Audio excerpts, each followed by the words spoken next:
Vamos passar à exposição da palavra, o sermão de hoje. Peço que os irmãos abram a palavra de Deus, então, lá em Marcos, no capítulo 11. Hoje nós finalizamos o capítulo 11 e vamos entrar no capítulo 12 também, né, desse evangelho. Marcos, capítulo 11, verso 27. Eu vou ler até o capítulo 12, verso 12. 11, 27 ao 12, 12. O texto diz assim: Então regressaram para Jerusalém, e andando ele pelo templo, vieram ao seu encontro os principais sacerdotes, os escribas e os anciãos, e lhe perguntaram: Com que autoridade fazes estas coisas? Ou quem te deu autoridade para as fazeres? Jesus lhes respondeu: Eu vos farei uma pergunta. Respondei-me, e eu vos direi com que autoridade faço estas coisas. O batismo de João era do céu ou dos homens? Respondei. E eles discorriam entre si. Se dissermos do céu, dirá: Então, por que não acreditastes nele? Se, porém, dissermos dos homens, é de temer o povo, porque todos consideravam a João como profeta. Então responderam a Jesus: Não sabemos. E Jesus, por sua vez, lhes disse: Nem eu tampouco vos digo com que autoridade faço estas coisas. Depois entrou Jesus a falar-lhes por parábola. Um homem plantou uma vinha, cercou-a de uma sebe, construiu um lagar, edificou uma torre, arrendou-a a uns lavradores e ausentou-se do país. No tempo da colheita, enviou um servo aos lavradores para que recebesse deles os frutos da vinha. Eles, porém, o agarraram, espancaram e o despacharam vazio. De novo lhes enviou outro servo. A este, eles os esbordoaram na cabeça e o insultaram. Ainda outro lhes mandou, e a este mataram. Muitos outros lhes enviou, dos quais espancaram uns e mataram outros. Restava-lhe ainda seu filho amado. A este lhes enviou, por fim, dizendo: Respeitarão meu filho. Mas os tais lavradores disseram entre si: Este é o herdeiro. Ora, vamos, matemo-lo, e a herança será nossa. E agarrando-o, mataram-no e o atiraram fora da vinha. Que fará, pois, o dono da vinha? Virá, exterminará aqueles lavradores e passará a vinha a outros. Ainda não lestes na Escritura? A pedra que os construtores rejeitaram, esta veio a ser a principal pedra angular. Isto procede do Senhor e é maravilhoso aos nossos olhos.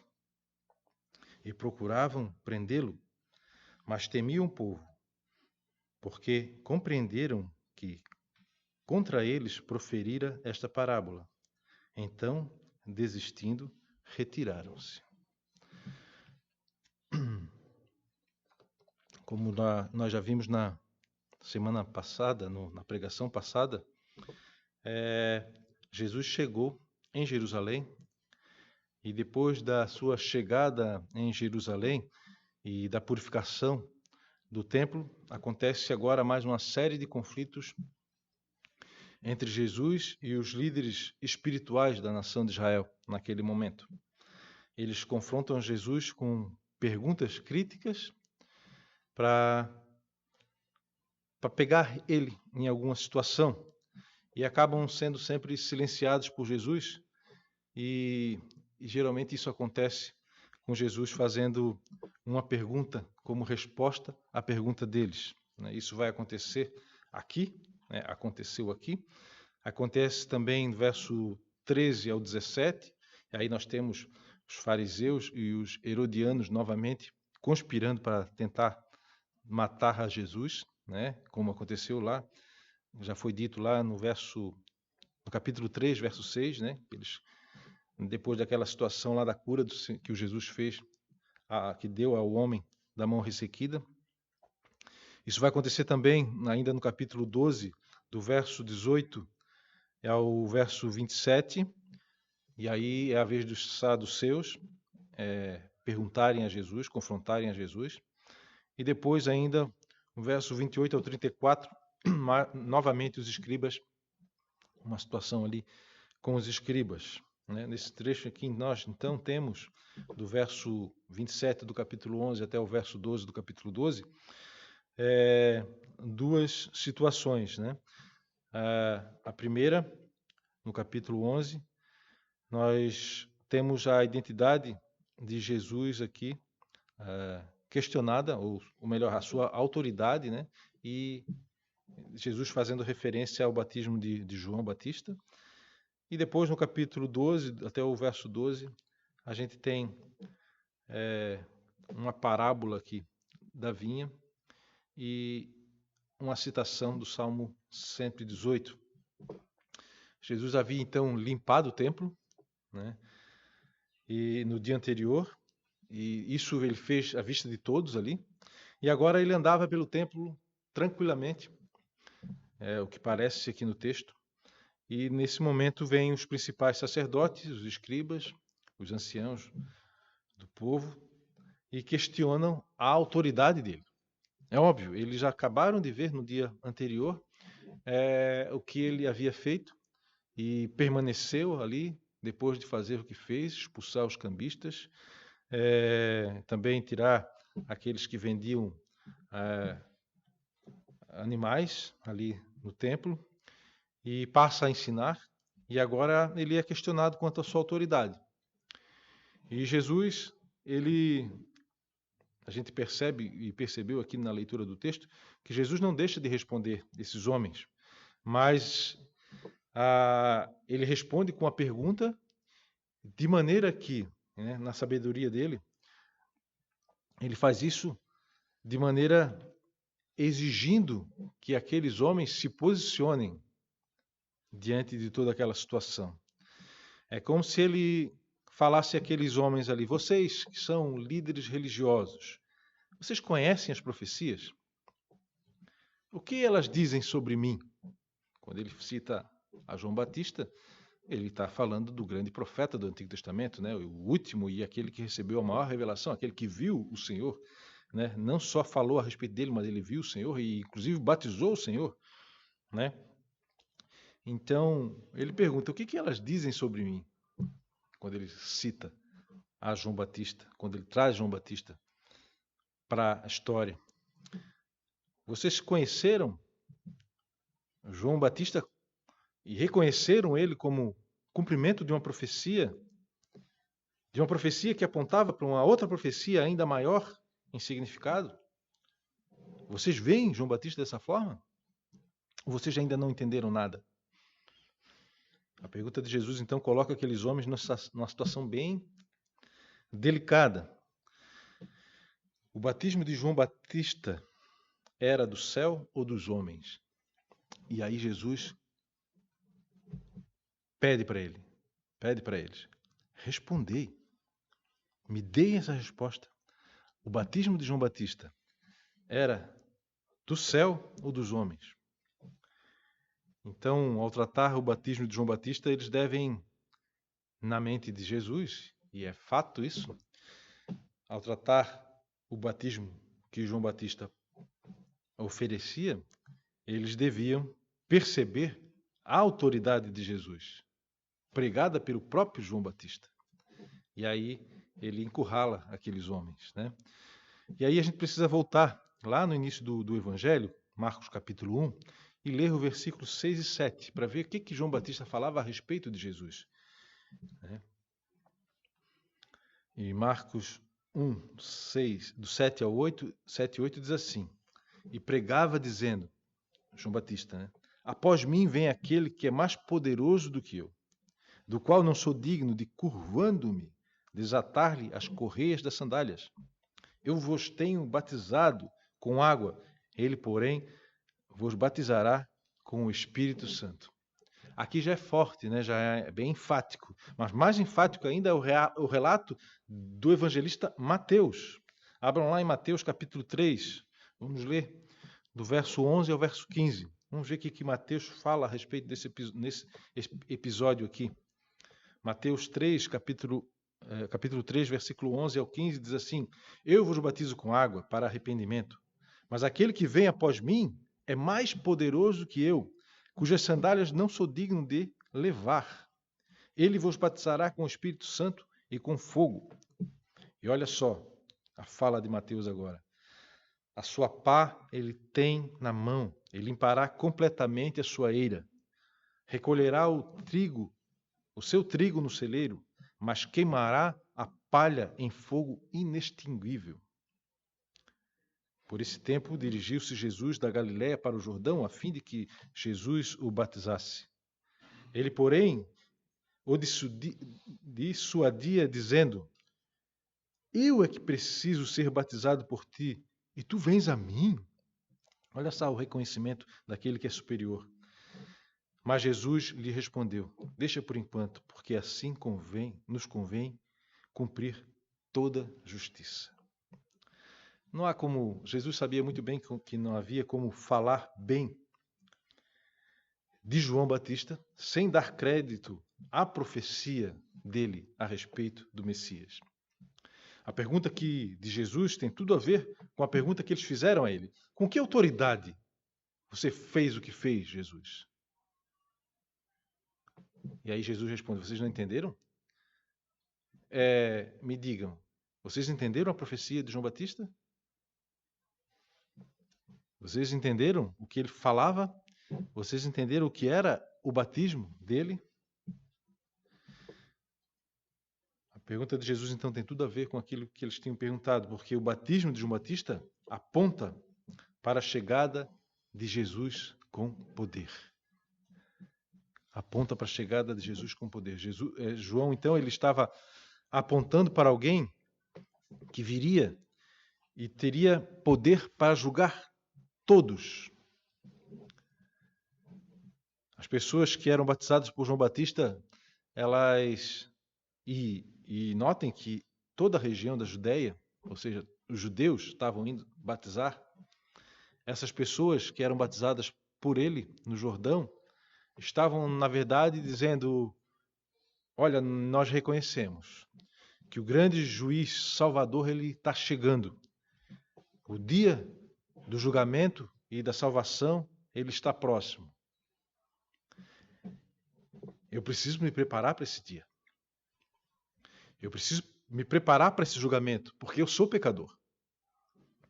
A voz que clama no deserto chegou e está anunciando a vinda do Messias. Na verdade, eu mereço muito mais Malaquias 3 do que Isaías 40. Eu mereço muito mais o julgamento de condenação do que a graça da salvação. Eu preciso me preparar para esse dia.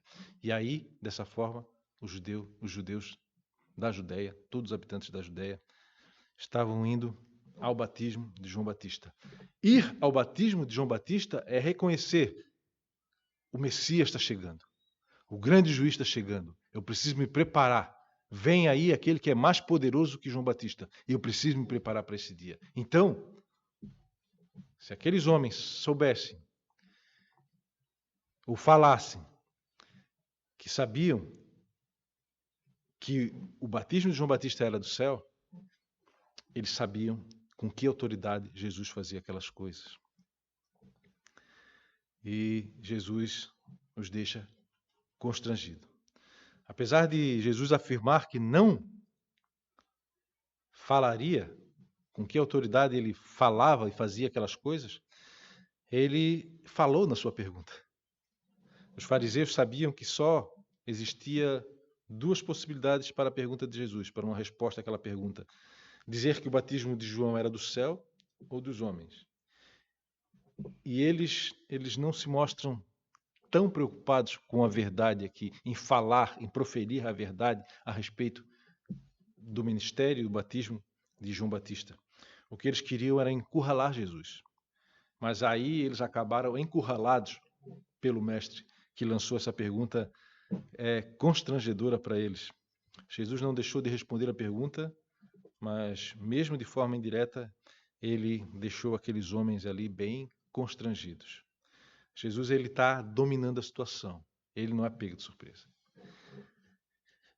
A situação é essa, e Jesus sabe muito bem que a profecia ela está sendo cumprida.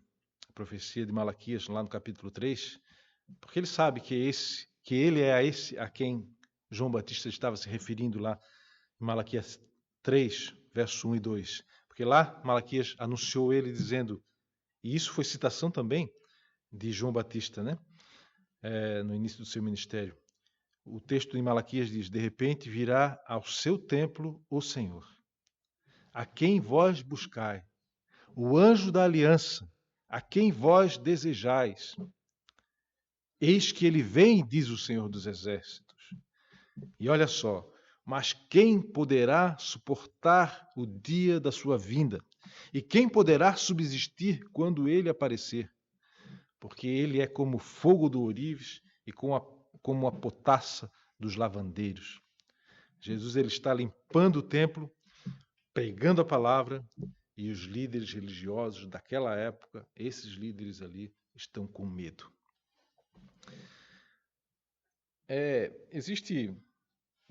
Eu acho que muitos aqui já vivenciaram aquela situação assim na escola, né? Até mesmo às vezes na faculdade, aparece um espertinho, um aluno espertinho assim, querendo pegar o professor, né? Já um professor experiente, mas querendo pegar ele em alguma situação assim, colocar o professor numa saia justa, né? Tentando arrumar uma situação para expor o professor ao ridículo, muitas vezes talvez, né? Na adolescência, na juventude, um aluno espertinho ali querendo fazer isso para se mostrar para os colegas, ou até para a menininha ali que ele está de olho, né? Aquela situação toda bobinha, né? E aí, diante daquela situação ali que ele tenta constranger o professor em alguma situação, aí o professor, com toda a mansidão e sabedoria, o professor experiente, ele vai lá e inverte o jogo, né? Com muita mansidão, ele envergonha o aluno, sem desrespeitar o aluno, e passa o resto do semestre fazendo tiradinhas, né? dando piadinhas indiretas sobre aquele assunto e deixando aquela situação totalmente resolvida e ele sob controle absoluto da situação. É óbvio que o caso aqui não é esse, né? Mas se tratando de Jesus e os seus oponentes aqui, mas conseguem perceber como Jesus ele consegue inverter o jogo do constrangimento, da situação de estar encurralado para encurralar aquele que tentou, né? E após fazer isso, no final aqui do capítulo 11, relatado pelo evangelista, ele ainda larga em cima daqueles homens ali, dos sacerdotes, dos escribas e dos anciãos, uma parábola e uma metáfora, né? Se eles já estão constrangidos, né, agora eles ficam corados, né? Envergonhados e furiosos, né? Porque agora no capítulo 12, verso 1 ao 12, vem a parábola dos lavradores maus e uma metáfora aqui a respeito da pedra que os construtores rejeitaram, citando o Salmo 118 que nós lemos no início do culto. E primeiro então tem a parábola da vinha, né? Jesus usa novamente uma parábola para fazer a sua mensagem chegar àqueles que estão ouvindo.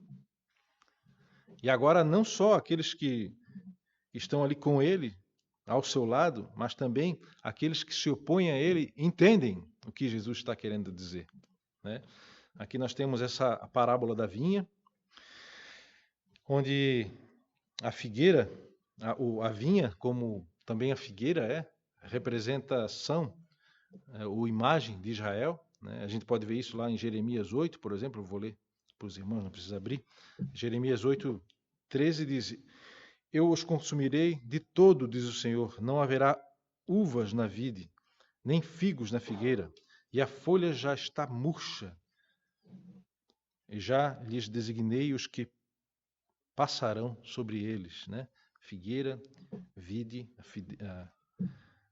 figueira e videira, sempre representando, em muitas vezes representando a própria nação de Israel nas profecias, né?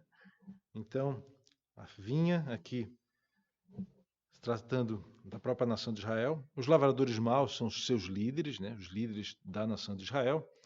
Os mensageiros aqui, como a gente vê e fica bem claro na parábola, são os profetas enviados pelo Senhor, os seus obreiros, vamos pensar assim.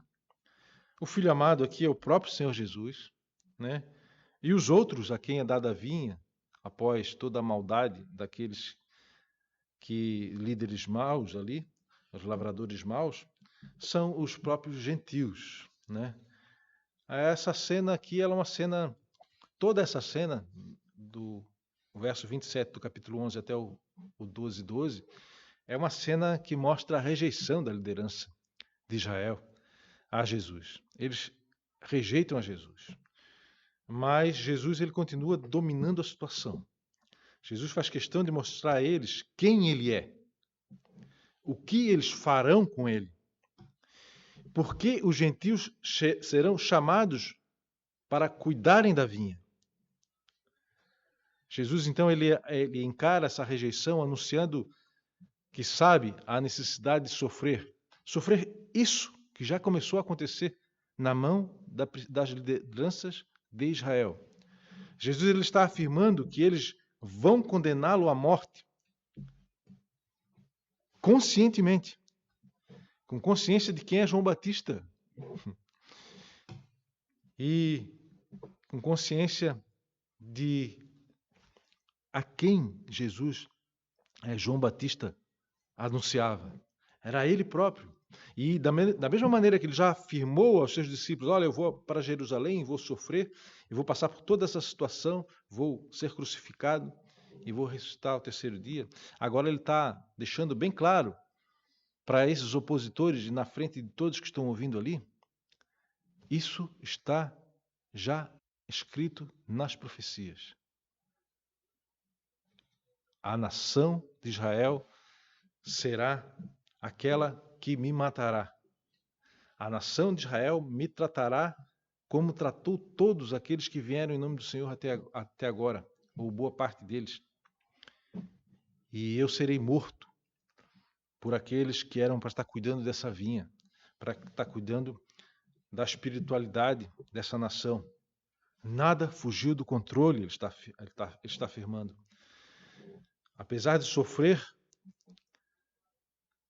ele não é indefeso, mas ele é o Senhor de toda a situação e faz isso por livre vontade, consciente, porque ele tem um compromisso com o Pai, ele vai até o fim. Aquele batismo que ele veio ser batizado por João Batista assinalava esse compromisso. E ele está falando aqui. Eu tenho consciência de tudo que está acontecendo e vou até o fim. Porque essa vinha vai ser passada para os outros. E eu vou sofrer e eu vou morrer para que isso aconteça. Agora nós temos a metáfora daquela pedra que os construtores rejeitaram, né? Citando ali o Salmo 118. E sobre esse versículo 10 aqui, talvez seja o mais difícil de compreender, né? A pedra que os construtores rejeitaram veio a ser a principal pedra angular, né? Depois de uma vírgula aqui. Essa é a versão da revista atualizada. Na revista, na NVI, diz que tornou-se pedra angular.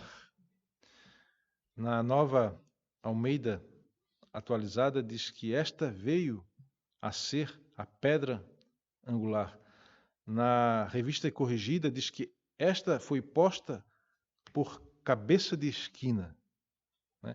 E aí os comentaristas aqui se dividem, né, em duas interpretações. O que vem a ser essa pedra, né, essa pedra angular, ou essa cabeça de esquina? Né? Uns apontam que é uma pedra de fundamento sobre a qual uma edificação é sustentada, e outros dizem que é uma pedra que sustenta um arco no pórtico, que vem a ser aquela última pedra colocada em cima aqui, que sustenta toda a estrutura para ela não se desfazer, né? Uma pedra colocada no topo de um arco de pedras, né? Em ambos os casos, então, tem a ver em si com sustentação, com a importância daquela pedra ali, que é fundamental para que ou a estrutura esteja estável, ou para que o arco não se desfaça, né? Mas fiquem aberto aqui, né? A questão é, o que se consegue perceber em ambas as interpretações é que tem a ver com sustentação, né? Que tem a ver com importância. Eu prefiro a imagem da pedra fundamental de um alicerce, né? E não aquela de sustentação de um arco em um pórtico, né? Mas, enfim, isso aqui está em aberto. O importante é perceber que Jesus é comparado com uma pedra de sustentação, uma base de sustentação, trazendo mais para a interpretação que eu prefiro. E aqui os líderes religiosos eles entendem que Jesus estava falando de si próprio quando ele cita essa parábola e quando ele cita Salmo 118, mas não aceitam o que entendem. Em resumo, a autoridade de Jesus é a autoridade do Filho de Deus enviado a Israel. É isso que a parábola está falando. E eles ficam indignados, os líderes religiosos. É importante notar também que Jesus ele estava caminhando pelo templo e passa a ser questionado pelos líderes religiosos. E Jesus, de confrontado, passa a ser o confrontador. Esta é mais uma passagem que mostra o total controle, então, de Jesus naquela situação. Jesus entrou em Jerusalém, consciente do que ia acontecer, consciente do que está acontecendo, e sabendo que o que estava acontecendo certamente já havia sido anunciado, e daqui para frente a tensão ela só aumenta. E Jesus sabe disso. Jesus sabe que a tensão só ia aumentar até culminar na sua morte. E diante disso ele oferece as respostas que precisam ser oferecidas diante daquela situação de rejeição. Se vocês vão me rejeitar, sim, vocês vão me rejeitar. Mas vocês vão me rejeitar por aquilo que eu verdadeiramente sou. Eu sou o Messias enviado que vai ser rejeitado pela sua própria nação. Mas Jesus, a gente percebe também no texto que Jesus, ele espera daqueles que ouvem a ele algumas reações, né? No verso 29 e no verso 31 do capítulo 11, tem a expectativa de Jesus, né? Para aqueles que estão ouvindo. Respondei-me. No verso 29. Respondei. Eu preciso ouvir de vocês. Eu quero ouvir de vocês. O que vai sair? O que vai ser professado na boca de vocês a meu respeito? Saibam que disso depende a vida eterna de vocês. Isso é muito importante. E aí, trazendo já para nós aqui, o que temos a dizer a respeito de Jesus diante de tudo que foi dito até aqui nesse Evangelho? De onde vem essa autoridade que limpa o templo? De onde vem essa autoridade? Por que está acontecendo tudo isso com a vinha que está prestes a ser entregue aos outros? Quem é esse capaz de calar os seus acusadores e deixar eles corados, furiosos? Quem é essa pedra angular? Quem é Jesus para você? Saber que Jesus é o grande rei, o Salvador, o Filho de Deus, o Messias prometido, aquele que vai ser erguido acima de todos, aquele que é o nosso fundamento. Isso anima você e te dá confiança? Nós devemos responder isso com sinceridade no nosso coração. Você sabe que tudo isso procede do Pai e é maravilhoso. Você sabe que tudo isso foi projetado pelo Pai para a nossa salvação E o que Cristo está fazendo aqui é colocando em prática todo o plano divino para a redenção do homem. Você entende que a sua redenção passa por aqui, saber quem é Jesus, com que autoridade ele faz essas coisas. Você consegue ir a João Batista e ver ali o Messias sendo anunciado, a profecia se cumprindo na boca do profeta. Nós estamos determinados a exaltar o Senhor por sabermos quem Ele é. Estamos fazendo isso mesmo diante das dificuldades e desafios que a vida nos impõe. Estamos aqui diante de uma pandemia. Quem diria, né? Alguns meses atrás, se alguém me contasse, eu falaria, não, impossível. Fechar tudo. Não ter ônibus. Trabalho só em casa. Sem aulas. Cidade parada no início desse isolamento social. Eu vi imagens do centro de Florianópolis da maneira que eu nunca vi. E aquilo para mim foi assustador. Ninguém nas ruas.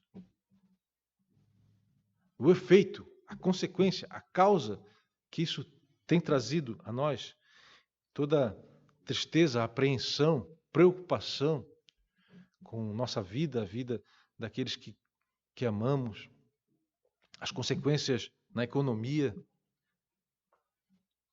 a dificuldade de muitos para ter o alimento na mesa, a falta de recurso, o desemprego, a redução dos salários. Diante de tudo isso, de todas essas dificuldades, estamos determinados a exaltar o Senhor por sabermos quem Ele é? É um grande desafio. É um grande desafio, sem dúvida nenhuma. Mas você já percebeu também quanta gente que diz que ignora a Deus durante toda a sua vida, culpa a Ele quando algo de ruim acontece? Muitos fazem isso. Ignoram Ele toda a sua vida. Aí só alguma coisa de mal acontecer, e não precisa nem ser uma pandemia, né? Já culpam Ele. Nós não podemos fazer isso. Definitivamente nós não podemos fazer isso. Mas muitos fazem isso porque, na verdade, eles sabem muito bem, ou temem muito, que mereçam muito mais Malaquias 3 do que Isaías 40. Porque eles temem merecer muito mais a condenação do que a graça da salvação.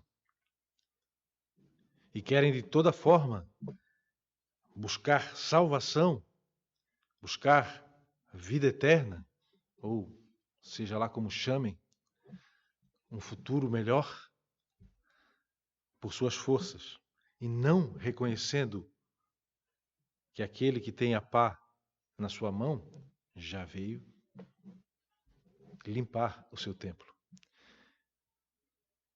E certamente conhece muito bem aqueles que são os seus. Como lidar com o sofrimento?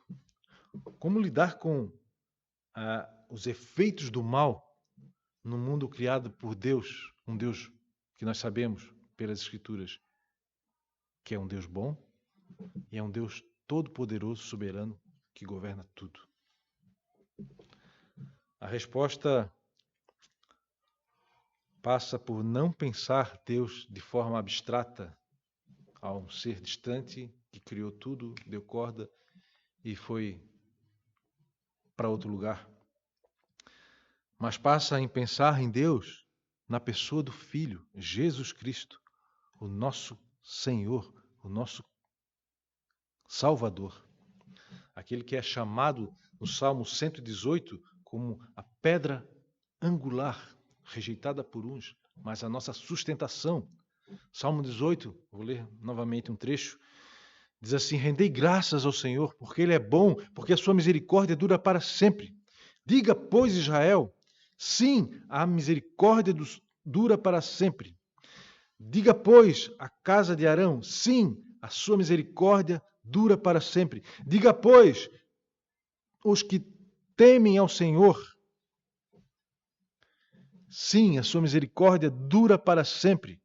Em meio à tribulação, invoquei o Senhor, e o Senhor ouviu e me deu folga. Isso é conhecer o Senhor. O Senhor está comigo, não temerei. E no verso 19 diz assim: abre-me as portas da justiça, entrarei por elas e renderei graças ao Senhor.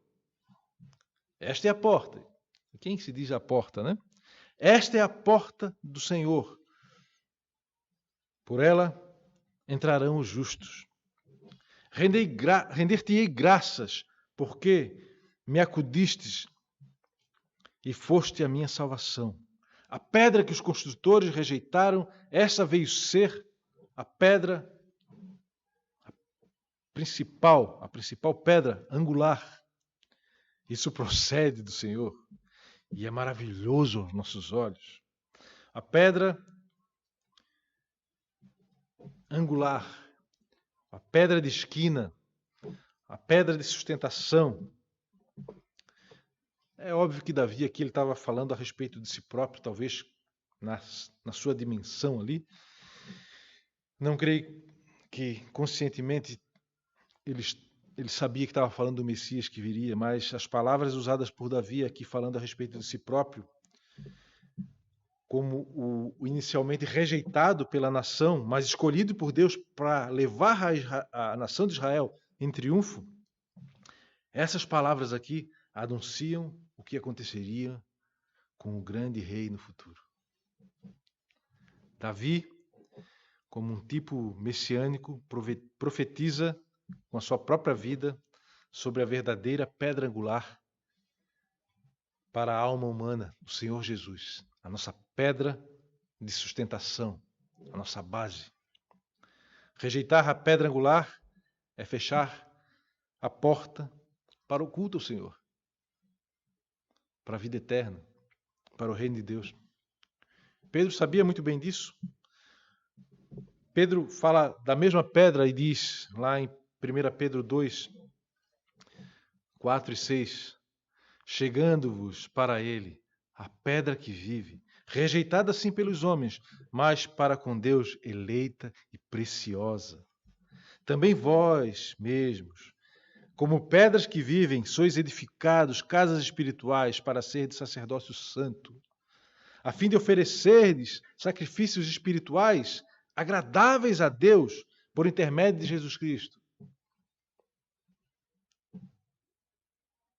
Pois está na Escritura: eis que ponho em Sião uma pedra angular, eleita e preciosa, e quem nela crer não será de modo algum envergonhado. O sistema religioso humano está falido? Não tem problema. Não se importe. A pedra angular continua preciosa. Um novo edifício foi montado, arquitetado, construído em cima dela. Não construído por mãos humanas, mas sim, foi erguido em cima dela. Nós fazemos parte desse edifício. Essa casa espiritual, a igreja do Senhor. Você sabe quem te sustenta? Você sabe com que autoridade ele faz essas coisas? Você sabe de onde ou onde deve depositar a sua confiança? Você entendeu a mensagem de João Batista? Que viria alguém após ele, que era mais poderoso que ele?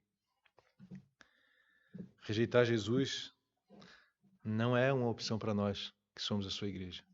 porque um dia Ele já nos perguntou: respondei-me quem eu sou. E nós respondemos positivamente. Nós respondemos: eu sei que Tu és o Filho de Deus. Eu sei que Tu és o Messias esperado. Eu sei que Tu és o grande juiz. E eu sei que Tu és o Cordeiro que nos traz a paz, que assumiu sobre Ti toda a nossa iniquidade. Vamos orar a Ele.